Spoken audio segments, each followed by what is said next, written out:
इस वक्त की बड़ी खबर भी पश्चिम बंगाल से आ रही है, जहां पर पश्चिम बंगाल बीजेपी के अध्यक्ष दिलीप घोष के काफिले पर कल कूच बिहार में हमला हुआ था। उसके बाद अब यह तय किया गया है पश्चिम बंगाल बीजेपी के जितने भी कार्यकर्ता हैं वो अलग अलग विधानसभाओं की पुलिस स्टेशन पर प्रदर्शन करने वाली है विरोध में। और ये लगातार आपको बता दें पश्चिम बंगाल में राजनीतिक हिंसा की खबर आ रही है, लेकिन कल दिलीप घोष के काफिले पर कूच बिहार में हमले की खबर आई थी, जो कि कूच बिहार के सीतलकुकी इलाके में उनकी गाड़ी पर हमला हुआ था। उनकी गाड़ी का शीशा टूटने की बात कही गई थी। अब ये खबर आ रही है कि जितनी भी विधानसभाएं हैं पश्चिम बंगाल में, उसके थानों पर पहुंचकर पश्चिम बंगाल के जो कार्यकर्ता हैं बीजेपी के, वो प्रदर्शन करने वाले हैं। पश्चिम बंगाल में शनिवार को चौथे चरण का चुनाव होना है, लेकिन ये चरण बाकी 3 चरणों से बिल्कुल अलग रहने वाला है। वजह जानना नहीं चाहेंगे आप? पश्चिम बंगाल में चौथे चरण के लिए आज शाम प्रचार थम जाएगा। शनिवार को वोट डाले जाएंगे, लेकिन इस चरण को दिलचस्प बना दिया ओवैसी की एंट्री ने। पश्चिम बंगाल में चौथे चरण में शनिवार को 44 सीटों पर वोट डाले जाएंगे। अब्बास सिद्दीकी की आईएसएफ से गठबंधन की चर्चा के साथ ओवैसी ने बंगाल में एंट्री तो धमाकेदार की थी, लेकिन गठबंधन की हवा निकलते ही ओवैसी भी किनारे हो गए। अब चौथे चरण में 44 में से 7 सीटों पर ओवैसी की पार्टी चुनाव लड़ रही है। ये 7 सीटें हैं ईथर, जलंगी, सागर दिघी, भरतपुर, मालतीपुर, रतुआ और आसनसोल उत्तर।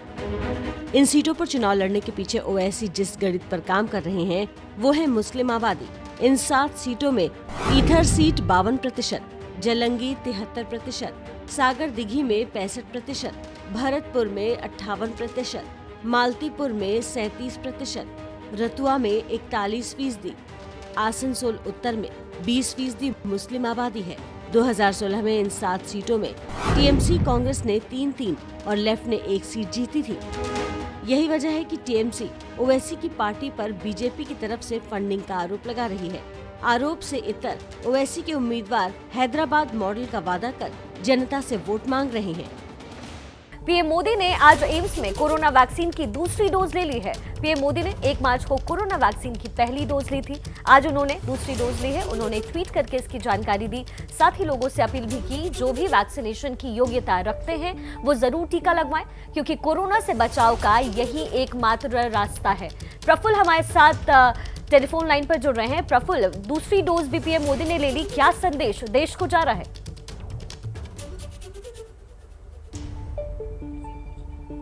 प्रफुल्ल, आप तक मेरी आवाज पहुंच रही है? जी, क्या अपना सवाल दोहराएंगे? जी, पीएम मोदी ने दूसरी डोज भी ले ली, पहली डोज 1 मार्च को ली थी। देश को कड़ा संदेश जा रहा है। बिल्कुल, देखिए भारत में जो वैक्सीनेशन है वो शुरू हो चुकी है और बहुत तेजी से ये वैक्सीनेशन चल रहा है, लेकिन पहली डोज के बाद जो दूसरी डोज है उसमें थोड़ी कहीं ना कहीं कमी दिखती है। तो अब जब प्रधानमंत्री मोदी ने वैक्सीन लगवा ली है और खुद जाके अपना दूसरा डोज ले लिया है, तो इससे भी लोगों को मोटिवेशन मिलेगा।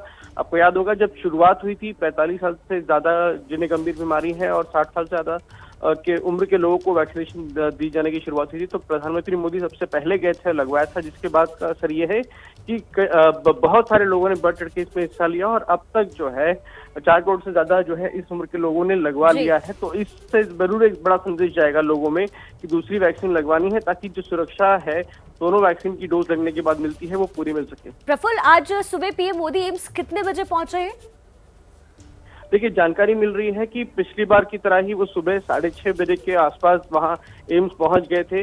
वहां पर उन्होंने गए और उन्होंने जो दूसरी डोज थी उसके लिए वहां पर वो गए और वैक्सीन लगवाई और आधा घंटा इंतजार करने के बाद वो निकले। तो जानकारी के मुताबिक सुबह 6:30 बजे के करीब ही वो एम्स पहुंच गए थे पिछली बार की तरह। और इस बार भी ताकि लोगों को कोई दिक्कत ना हो, आपको याद होगा पिछली बार जब वो गए थे तो बहुत सुबह निकल गए थे और उस समय कोई ट्रैफिक नहीं होता। इस तरह का जब वीआईपी मूवमेंट होता है प्रधानमंत्री मोदी का तो रूट लगता है, तो उससे लोगों को दिक्कत ना हो। और अस्पताल है और इस समय जिस तरह के हालात हैं तो लोगों को दिक्कत ना हो, इसलिए प्रधानमंत्री मोदी सुबह ही जल्दी पहुंच गए थे एम्स में, उसी जगह जहां पहली वैक्सीन का टीके का पहला डोज लगा था। तो उसी समय आज भी पहुंचे हैं और उन्होंने अपना दूसरा डोज ले लिया है। जी प्रफुल्ल, बहुत शुक्रिया इस तमाम जानकारी के लिए। आज एम्स में कोरोना वैक्सीन की दूसरी डोज भी प्रधानमंत्री मोदी ने ले ली। 2 तस्वीरें इस वक्त आपके सामने। पहली डोज 1 मार्च को और आज दूसरी डोज कोरोना वैक्सीन की ले ली। बड़ा संदेश देश को देते हुए कहीं ना कहीं लोग घबरा रहे हैं प्रतिमा वैक्सीन की डोजेस लेने से, और प्रधानमंत्री मोदी ने खुद ट्वीट करके ये जानकारी दी है कि दूसरी डोज भी उन्होंने पूरी कर ली है। आज उन्होंने दूसरी डोज वैक्सीन की ले ली है और उन्होंने ट्वीट करके कहा है कि जो लोग भी इस दायरे में आते हैं, जो लोग भी योग्य हैं वैक्सीन लेने के लिए, वो जाकर वैक्सीन लगवाएं, वैक्सीन का टीका जरूर लगवाएं, क्योंकि कोरोना से एकमात्र बचने का जो जरिया है वो है कोरोना वैक्सीन। साथ ही आप मास्क लगाएं, पीएम मोदी बार बार अपील कर रहे हैं। साथ ही एबीपी न्यूज भी बार बार आपसे अपील करता है कि आप सोशल डिस्टेंसिंग मेंटेन कीजिए, मास्क का इस्तेमाल कीजिए, और अगर आप उस दायरे में आते हैं कि कोरोना वैक्सीन आपको लगाई जा सके तो आप भी सेंटर पर पहुंचे, अपना वो नामांकन दाखिल करें और आप वैक्सीन लगवाएं। 2 तस्वीरें आपके सामने। प्रधानमंत्री मोदी ने 1 मार्च को पहली डोज ली कोरोना वैक्सीन की, और आज एम्स में सुबह तड़के 6 बजे तकरीबन उन्होंने दूसरी डोज भी ली और ट्वीट करके खुद ये जानकारी दी। और देखिए, सबसे बड़ी बात यह है कि कोरोना से जुड़ी खबरें और तस्वीरें लोग हर रोज देख रहे हैं, लेकिन वायरस को लेकर वो गंभीर नहीं दिख रहे। अब आपको कुछ ऐसे ही आंकड़े दिखाते हैं जिसे देखने के बाद लापरवाही बरतने वालों की आंखें खुली की खुली रह जाएंगी। 24 घंटे में नए केस 1,15,736। हर घंटे कोरोना के नए केस 4,822। हर मिनट कोरोना के नए मामले 80। यानी हर सेकंड में 1 से ज्यादा व्यक्ति कोरोना से संक्रमित हो रहे हैं। ये खौफनाक हकीकत आज के भारत की है। आज पूरी दुनिया में एक दिन में जितने नए केस सामने आ रहे हैं, उसमें से 20% अकेले हमारे देश से आ रहे हैं। पिछले 3 दिनों में दूसरी बार कोरोना ने 24 घंटे के अंदर 1 लाख का आंकड़ा पार कर लिया। एक दिन में इतने ज्यादा केस सामने आने के मामले में पूरी दुनिया में अव्वल है। अब भी अगर आपको ये लग रहा है कि ये महज आंकड़े हैं, तो आपको ये जान लेना जरूरी है कि जहाँ भी केस बढ़ रहे हैं, वहाँ मौत के आंकड़ों में भी इजाफा हो रहा है। 24 घंटे में कोरोना की वजह से 630 लोगों की मौत हुई है, यानी कोरोना वायरस से संक्रमित 26 लोग हर घंटे दम तोड़ रहे हैं। फिलहाल भारत में एक्टिव केस की तादाद 8 लाख से ज्यादा है और 2 से 8 लाख एक्टिव केस पहुँचने में सिर्फ 24 दिन लगे हैं।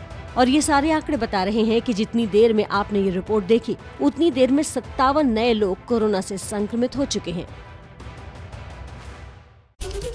शिखा, हम हर दिन नमस्ते भारत के जरिए लोगों को बता रहे हैं कि आपको जागरूक होने की जरूरत है, समझने की जरूरत है कोरोना कितना खतरनाक है। कोरोना वायरस को नजरअंदाज करने का नतीजा है कि देश के कई राज्यों में एक बार फिर से लॉकडाउन का दौर शुरू हो चुका है।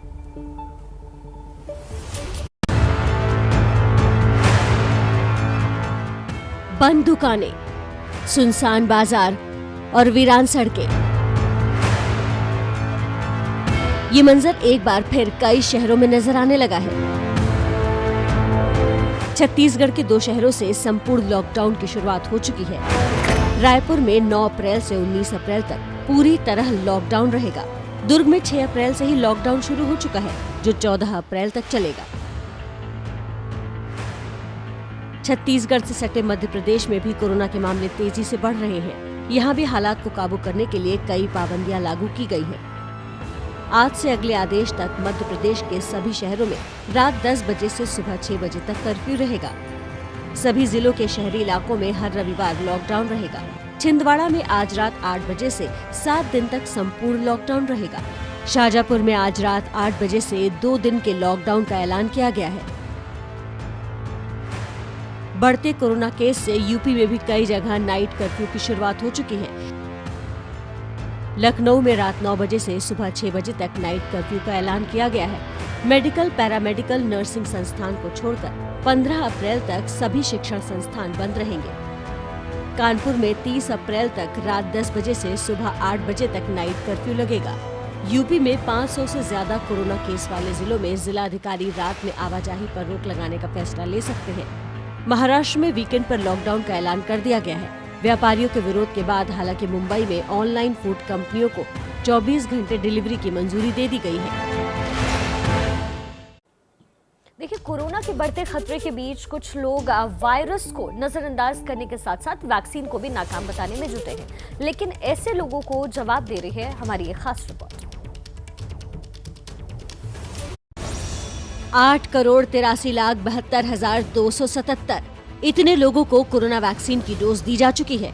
वैक्सीन लेने वाले इतने लोगों में से कुछ लोगों के कोरोना संक्रमित होने की खबरें आई तो अफवाह फैलाने वालों ने मोर्चा संभाल लिया। लखनऊ के KGMU के 12 डॉक्टर वैक्सीन लेने के बाद भी कोरोना पॉजिटिव हो गए, लेकिन ये तस्वीर का सिर्फ एक पहलू है। दूसरी हकीकत सुनिए खुद KGMU के डॉक्टर से। जो KGMU में जिनको भी वैक्सीन लगवाने के बाद कोरोना का इन्फेक्शन हुआ है, उसमें से कोई भी गंभीर हालत में नहीं है। सबको माइल्ड इन्फेक्शन है, खांसी जुकाम हल्का बुखार, जो कि कुछ दिनों में ठीक हो जाता है। यानी वैक्सीन लेने की वजह से ही संक्रमित होने के बावजूद डॉक्टरों में मामूली लक्षण ही दिखाई दिए। अब ऐसा क्यों हुआ, इसे समझ लीजिए। वैक्सीन किसी भी इंसान के शरीर में वायरस से लड़ने की प्रतिरोधक क्षमता विकसित करता है। अलग अलग शरीर में इम्यूनिटी विकसित होने में अलग अलग वक्त लग सकता है।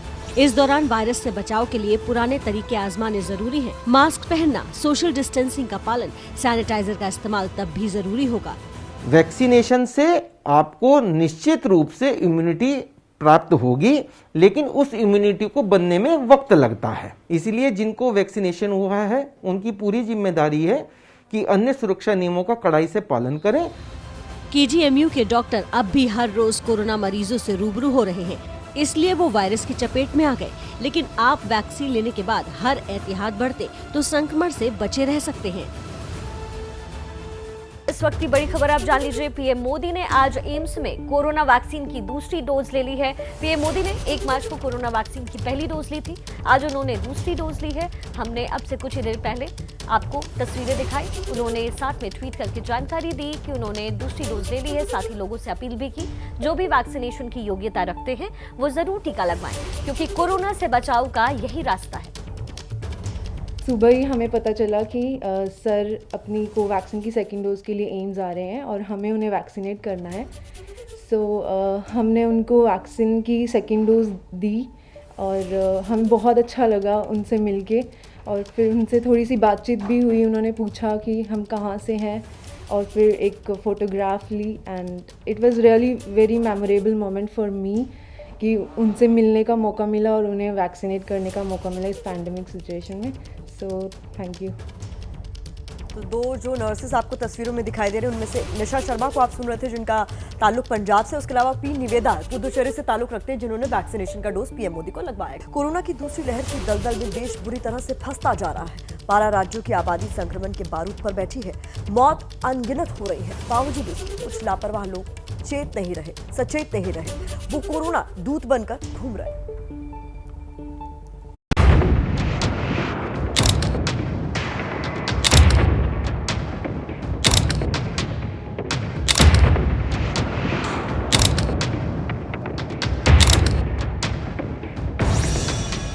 आपने अब तक देवदूत सुना होगा, शांति दूत सुना होगा, मेघदूत और वायुदूत जैसे शब्द सुने होंगे, लेकिन अब आप कोरोना दूत से मिल लीजिए। और बात सिर्फ ऐसे एक आध चेहरों की नहीं, लापरवाही के इस आईने में अक्स हर उस इंसान का है जो मास्क नहीं पहनता, जो सोशल डिस्टेंसिंग का पालन नहीं करता, जो वैक्सीन लगवाकर लापरवाह हो गया है, जो रैलियों में भीड़ इकट्ठा कर रहा है, जो बाजारों में लापरवाह घूम रहा है। और ऐसे कोरोना दूतों की बदौलत ही देश वायरस के दलदल में फिर से फंस गया है। हाल ये है कि 3 दिनों में दूसरी बार संक्रमण का आंकड़ा 1 लाख को पार कर गया। बुधवार के आंकड़ों के मुताबिक एक ही दिन में 1,15,736 लोग कोरोना संक्रमित पाए गए और पिछले 24 घंटों में 630 लोगों की कोरोना से मौत हो गई। और ये आंकड़ा कितना डरावना है उसे ऐसे समझिए। देश में औसतन हर घंटे 4,822 लोग कोरोना संक्रमित हो रहे हैं, यानी हर मिनट 80 कोरोना केस और हर सेकंड 1 से ज्यादा शख्स संक्रमित हो रहा है। स्वास्थ्य मंत्रालय के मुताबिक 12 ऐसे राज्य हैं जहां कोरोना तेजी से फैल रहा है और इनमें से 8 राज्यों की हालत बद से बदतर हो चुकी है या होती जा रही है। टॉप पर महाराष्ट्र है, जहां पिछले 24 घंटों में 59,907 मामले आए, 322 लोगों की मौत हुई है। इसी तरह छत्तीसगढ़ में 9,921 कोरोना संक्रमित मिले हैं और 53 लोगों की मौत हुई है। कर्नाटक में 6,976 लोग संक्रमित हुए हैं और 39 लोगों ने संक्रमण से जान गंवाई है। यूपी में 5,895 मामले, 30 मौत। दिल्ली में 5,506 मामले और 20 मौत। एमपी में 3,722 मामले, 18 मौत। तमिलनाडु में 3,986 मामले, 17 मौत। और केरल में 3,502 मामले आए हैं और 16 लोगों ने वायरस से दम तोड़ा है। संक्रमण और मौत के जिम्मेदार सिर्फ 2 वजहें हैं। पहले वो लोग जो कोरोना नियमों का उल्लंघन कर रहे हैं और दूसरा प्रशासन जो कड़ाई से नियमों का पालन नहीं करा पा रहा। और दोनों चेत जाते तो छत्तीसगढ़ के दुर्ग और एमपी के रतलाम से एक कतार में जलती चिताओं की ये तस्वीरें नहीं आती और शमशान घाट से उठती हुई इन्हीं लपटों ने सरकार को भी झुलसाना चालू कर दिया है। और जैसा कि हर बार होता है, अपनी नाकामियों का ठीकरा दूसरे पर फोड़ने का काम शुरू हो चुका है। कहीं दलीलें दवा की कमी की दी जा रही हैं, तो कहीं राजनीतिक रैलियों की। कई ऐसे वैक्सीनेशन सेंटर्स हैं कि जहां पर वैक्सीन न होने की वजह से लोग वहां पर आ रहे हैं, लेकिन उनको हमारे को नम्रता से कहना पड़ रहा है कि वैक्सीन स्टॉक नहीं है, आप प्लीज घर जाइए। कि सबसे ज्यादा इन्फेक्ट होने वाला जो एज ग्रुप है वो age group 20 to 40 age group है। कहना चाਹੁੰਦਾ ਕਿ ਵੀ ਤੁਸੀਂ ਠੀਕ ਹੈ, ਤੁਸੀਂ ਤਾਂ ਆਪ ਤਾਂ ਤੁਸੀਂ ਬਾਹਰ ਦੀਆਂ ਦਵਾਈਆਂ ਦੁਨੀਆਂ ਲਾ ਕੇ ਕੋਵਿਡ ਤੋਂ ਨੈਗੇਟਿਵ ਹੋ ਗਏ, ਪਰ ਜਿਹੜੇ ਸਾਹਮਣੇ ਬੈਠੇ ਜਿਹੜੇ ਵਰਕਰ ਨੇ ਉਹਨਾਂ ਵਿਚਾਰਾਂ ਨੂੰ ਕਿਉਂ ਪਰੇਸ਼ਾਨ ਕਰਦੇ, ਉਹਨਾਂ ਪਰਿਵਾਰਾਂ ਨਾਲ ਕਿਉਂ ਖਿਲਵਾੜ ਕਰਦੇ ਹੋ। ये दुर्भाग्यपूर्ण है कि हमारे देश के अंदर वैक्सीन पैदा इजाद की गई, हमारे देश के लोग मर रहे हैं, हमारे देशों के लिए क्राइटेरिया फिक्स की जा रही है और हमारे देश की वैक्सीन जो है विदेशों में भेजी जा रही है। कोशिश नाकामी के नंबरों को दवा के नाम पर दबाने की है। अब यहाँ सवाल ये है कि जो राज्य सभी के लिए टीकाकरण की पैरवी कर रहे हैं, क्या उन्होंने अपने सभी फ्रंटलाइन वर्कर्स, वरिष्ठ नागरिकों और स्वास्थ्य कर्मियों को टीका लगा दिया? जो राज्य मानते हैं कि सबको टीका लगाने से कोरोना रुक जाएगा, क्या उन्होंने केंद्र सरकार की तरफ से दिए गए 70% RT-PCR टेस्ट का टारगेट पूरा कर लिया? दोनों सवालों का जवाब है नहीं। और असलियत है क्या, ये डॉक्टर हर्षवर्धन ने एक के बाद एक 12 ट्वीट करके बताया। लिखा, 10 राज्यों ने पहली डोज के तहत 90% स्वास्थ्य कर्मियों का टीकाकरण कर दिया है, जबकि महाराष्ट्र में 86%, दिल्ली में 72% और पंजाब में सिर्फ 64% स्वास्थ्य कर्मियों का ही टीकाकरण हुआ है। दूसरी डोज के आधार पर देखा जाए तो 12 राज्य केंद्र शासित प्रदेश ऐसे हैं जिन्होंने 60% से अधिक स्वास्थ्य कर्मियों का टीकाकरण किया है, जबकि महाराष्ट्र और दिल्ली ने केवल 41% और पंजाब में 27% स्वास्थ्य कर्मियों को टीका लगाया गया है। इसी तरह 5 राज्य केंद्र शासित प्रदेश ऐसे हैं जिन्होंने 85% से अधिक फ्रंट लाइन वर्कर्स को टीके का पहला डोज दिया है, जबकि महाराष्ट्र में ये दर 73% है, दिल्ली में 71% और पंजाब में 65% है। फ्रंट लाइन वर्कर्स को दूसरी डोज देने के मामले में 6 राज्य केंद्र शासित प्रदेश ऐसे हैं जिन्होंने 45% से अधिक लोगों का टीकाकरण किया है, जबकि महाराष्ट्र ने 41%, दिल्ली में 22% और पंजाब में 20% फ्रंट लाइन वर्कर्स को ही टीका लगा है। डॉक्टर हर्षवर्धन ने पंजाब का हवाला देते हुए मंगलवार को ये आरोप भी लगाया कि शादी और पार्टियों के नाम पर इकट्ठा होने वाली भीड़ से भी कोरोना फैल रहा है। स्वास्थ्य मंत्री का ये आरोप सही भी है और भीड़ तो उन 5 राज्यों में भी खूब जुटी या जुटाई गई या फिर जुटाई जा रही है जहां चुनाव है और भीड़ के लिए नियमों को ताक पर रख दिया गया है। दावे एकजुट होकर कोरोना से लड़ने के हो रहे हैं, लेकिन हो उलट रहा है। ऊपर से जनता जनार्दन भी बेफिक्री में जी रही है, जिसने कोरोना को कहर बरपाने का मौका दे दिया है। तो प्रतिमा, लोगों की लापरवाही ने वायरस को बढ़ने का मौका तो दे ही दिया है, लेकिन एक डराने वाली खबर ये भी है कि जिन लोगों ने वैक्सीन की दोनों डोजेस ले ली है वो भी इस महामारी की चपेट में आते नजर आ रहे हैं। लेकिन क्यों? इसका जवाब हमारी इस रिपोर्ट से आपको मिलेगा।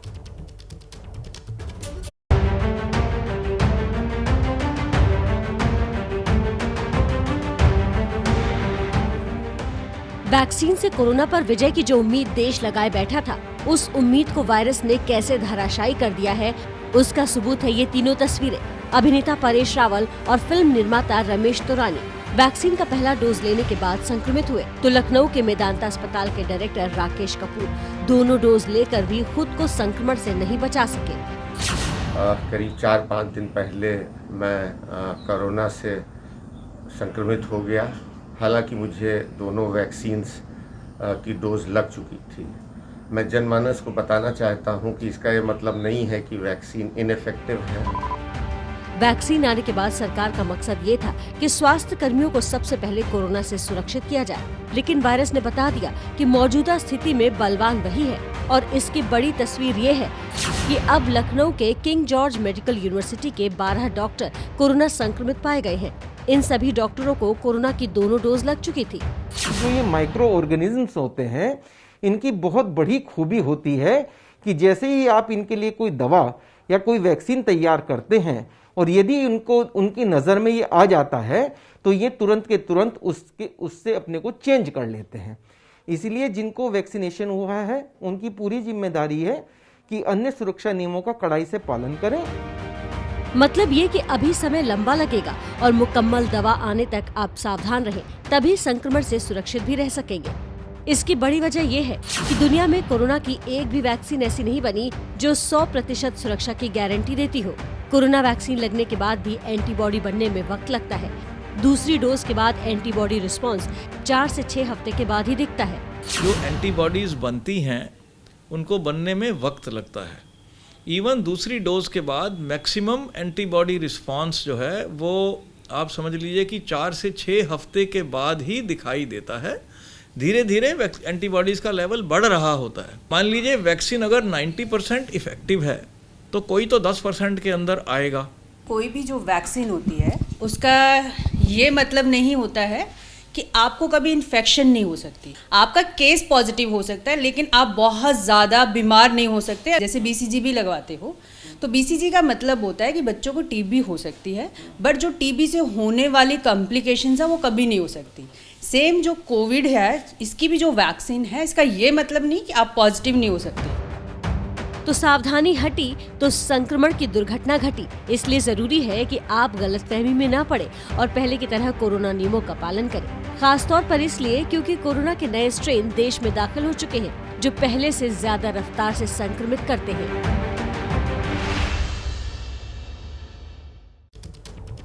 देखिए, देश में बढ़ रहा कोरोना का ग्राफ और उसी तेजी से बढ़ रही है लापरवाही। देश के 4 राज्यों से आई तस्वीरें बता रही हैं कि किस कदर कोरोना के भयावह विस्फोट की स्क्रिप्ट तैयार हो रही है।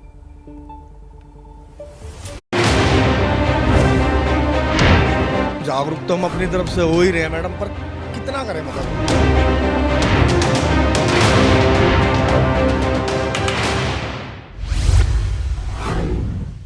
को तस्वीरों में दिखा रहे हैं कि लोग एक दूसरे के आसपास इकट्ठा होकर के बैठे हुए हैं, मास्क नहीं है, कुछ लोग कैमरा देख करके मास्क लगा रहे हैं। सर, आपको क्या लगता है कोरोना खत्म हो गया है? मैडम कोरोना तो खत्म नहीं हुआ है। फिर आपका मास्क भी ठीक से नहीं? मैडम जिंदगी भर मास्क लगा लगा के कब तक दम घुटरा हो जाओगे ना। अच्छा, तो फिर बचाव कैसे होगा कोरोना? अब मैडम बचाव के लिए कि सरकार को देखना चाहिए जो भी है। पंजाब के अमृतसर का हाल भी कुछ अलग नहीं है। दरअसल पंजाब सरकार ने चुनावों को देखते हुए महिलाओं के लिए बस सेवा फ्री कर दी है। तो महिलाओं का हुजूम तो है ही, साथ ही पुरुषों की भी भीड़ है। न चेहरे पर ढंग से मास्क है, न ही सोशल डिस्टेंसिंग। आलम यह है कि 40 लोगों के लिए सीट है और बस में 90 लोग घुसे हुए हैं।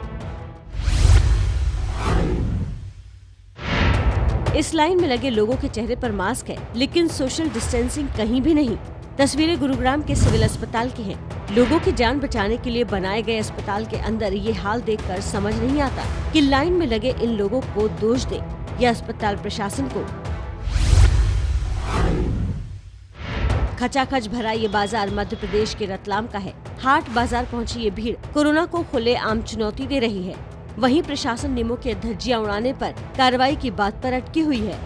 प्रधानमंत्री मोदी ने कोरोना वैक्सीन की दूसरी डोज आज ले ली है। तस्वीरें लगातार हम आप तक पहुंचा रहे थे और अब वो वीडियो भी सामने आया है जिसमें प्रधानमंत्री मोदी वैक्सीन की प्रक्रिया में है। और देखिए, इस वक्त प्रधानमंत्री मोदी अब से कुछ देर पहले एम्स में मौजूद थे और कोरोना वैक्सीन की दूसरी डोज लेते हुए। आपको बता दें, पहली डोज प्रधानमंत्री मोदी ने 1 मार्च को लिया था और आज दूसरी डोज यानी कि 8 अप्रैल, तकरीबन 1 महीने से ज्यादा का वक्त और प्रधानमंत्री मोदी ने कोरोना वैक्सीन की दूसरी डोज भी ले ली। हमने नमस्ते भारत में आपको उन नर्सों की बातें भी सुनवाई थी जिन्होंने ये वैक्सीन की पूरी प्रक्रिया को अंजाम दिया है। बेहद खुश नजर आई वो दोनों नर्सेज जिन्होंने प्रधानमंत्री मोदी को ये टीका लगाया है। तस्वीरें आपके सामने वीडियो में देखिए। 2 तस्वीरें आपको हम दिखा रहे हैं। पहली तस्वीर 1 मार्च की, जब प्रधानमंत्री मोदी ने कोरोना की पहली डोज ली थी कोरोना वैक्सीन की, और ये दूसरी तस्वीर आज सुबह तकरीबन 6 बजे की, जब प्रधानमंत्री मोदी ने कोरोना वैक्सीन की दूसरी डोज ली है। पूरी प्रक्रिया को फॉलो करते हुए प्रधानमंत्री मोदी, नर्स उन्हें कोरोना वैक्सीन की दूसरी डोज इस वक्त लगा रही है। ये तस्वीरें आज सुबह 6 बजे की है। एम्स से आई है ये तस्वीर। प्रधानमंत्री मोदी ने कोरोना वैक्सीन की दूसरी डोज लेकर के देश को बड़ा संदेश दिया है, क्योंकि लगातार कोरोना वैक्सीन को लेकर के लोग आपाधापी में थे, लोग परेशान थे कि क्या कोरोना वैक्सीन वाकई निदान है कोरोना का। और ऐसे में प्रधानमंत्री मोदी का देश को बड़ा संदेश। देखिए, बंगाल में चुनावी सरगर्मी तेज है, ऐसे में शब्दों के बाण तो खूब चल रहे हैं, लेकिन ममता के एक बयान को चुनाव आयोग ने चुनावी मर्यादा का उल्लंघन मानकर जवाब तलब किया है।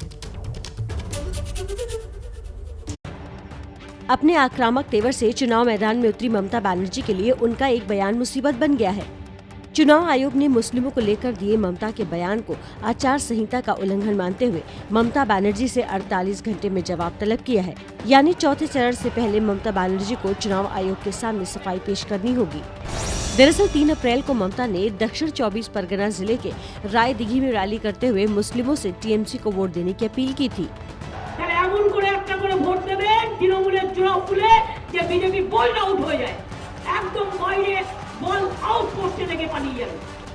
ममता के बयान को लेकर पीएम मोदी ने कूच बिहार की रैली में हमला भी बोला था।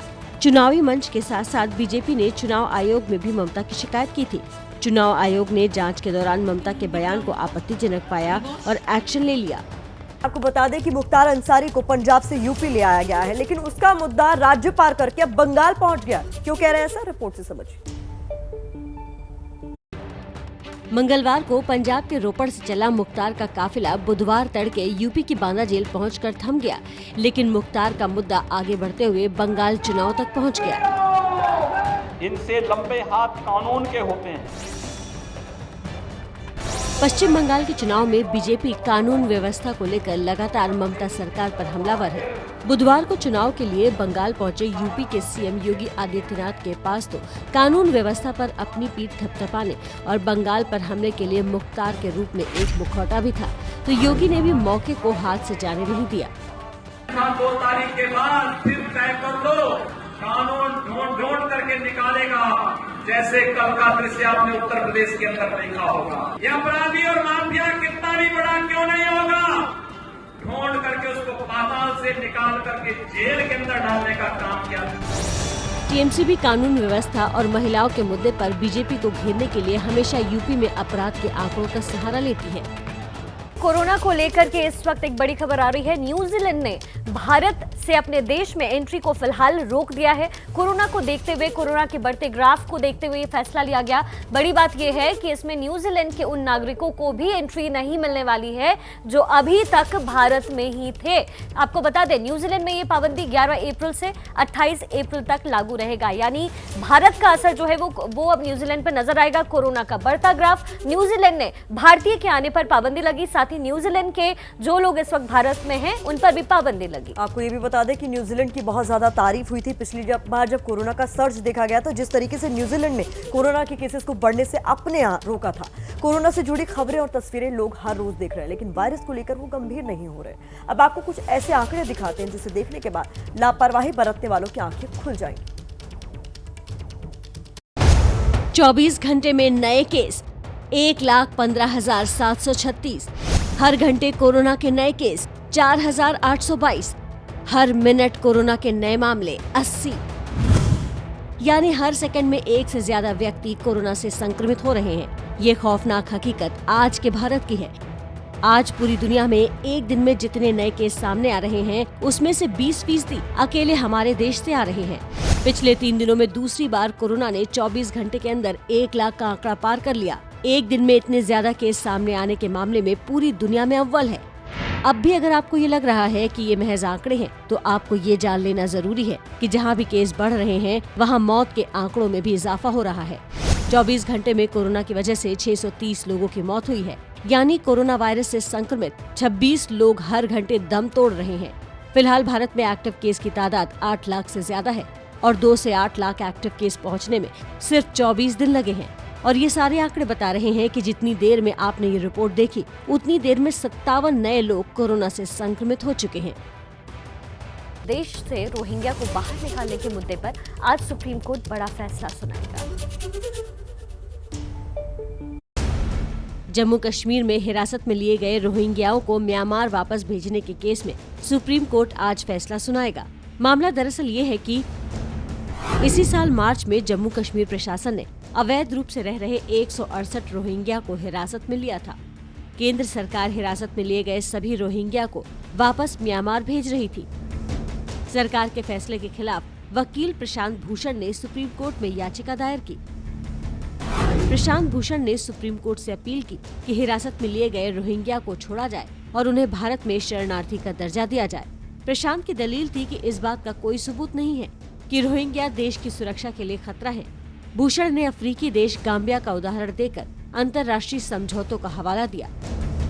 भारत सरकार ने रोहिंग्या के पक्ष में दायर की गई याचिका का विरोध किया। सॉलिसिटर जनरल तुषार मेहता ने कहा, भारत को दुनिया का कैपिटल रिफ्यूजी नहीं बनाया जा सकता। भारत सरकार ने अपनी संप्रभुता और राष्ट्रीय हित के आधार पर कई अंतर्राष्ट्रीय समझौतों से दूरी रखी है। सुप्रीम कोर्ट 26 मार्च को ही अर्जी पर सुनवाई पूरी कर आदेश सुरक्षित रख चुकी है। न पाबंदी हो न कोई हद हो तो बस खुद बनाई सरहद हो। ये मुहिम है परतों में छिपे हर सच की तलाश की, सियासत पर रखी पैनी नजर और आंख की, खबरों की दुनिया में एक जिम्मेदार आवाज की, जुर्म और जुल्म के खिलाफ हर बेबस के लिए इंसाफ की। जब कोई हद नहीं इंसानियत के लिए जज्बात की, जब कोई हद नहीं खुशियों और ख्वाब की, तब कोई हद क्यों हो नए नजरिए और बदलाव की। तोड़ के हदों के ताले नए सपनों को पाले, बांधे सबको एक धागे, आपको रखे आगे। ABP news.